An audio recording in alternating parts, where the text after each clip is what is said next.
Voilà, c'est notre deuxième journée à Palexpo, au Salon du Livre. Nous sommes en compagnie de Jennifer Clavigeau. Bonjour. Bonjour.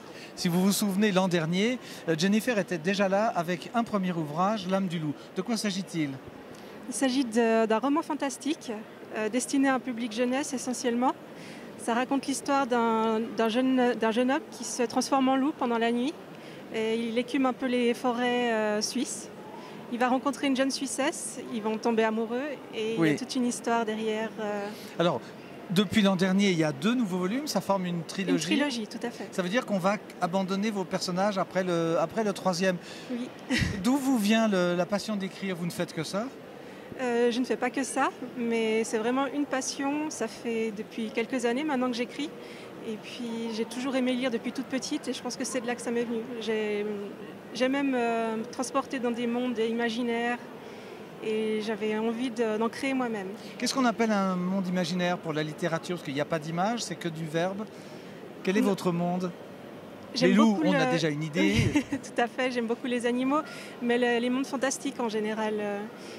J'aime pouvoir me transporter vraiment dans un monde où tout est permis, vous vous permettez tout? Tout à fait, exactement. Et se mettre à la place des personnages et avoir l'impression de vivre à travers eux une aventure. Somme toute classique, puisqu'on tombe amoureux dans votre livre. Oui, tout à fait. Mais ça ne va pas être aussi facile?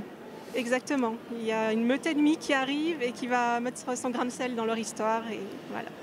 Édition de l'Ange, c'est vous-même? Oui, c'est moi-même, oui. J'ai créé mes éditions l'année dernière, justement. Mais justement, oui, c'est pour ça qu'on est là. Généralement, si après une année vous avez disparu, c'est mauvais signe. Là, vous êtes là. Et ça marche? Oui, ça marche. C'est une petite maison d'édition, mais ça prend de l'ampleur petit à petit. Voilà. Vous avez été repéré par le salon, puisque vous aviez le droit hier à un petit bandeau? Oui, dans la Gazette, effectivement. Ça fait plaisir, ça? Ça fait plaisir, et puis effectivement, comme ça permet d'avoir un peu plus de visibilité aussi et d'attirer les gens à mon stand, et ça fait plaisir. Oui. Bah, vous avez vu, France Loisirs est venu à vous, et pourquoi pas, je vous avais dit l'an prochain, on verra si ça dure, et on va vous proposer, et on va faire lire ça à notre comité de lecture, et pourquoi pas, L'âme du loup, donc, hein, et c'est le même titre pour les 3, Avenir et Soupir. C'est ça. Soupir, c'est le second. Avenir, c'est le troisième. Et on vous laissera découvrir. Merci.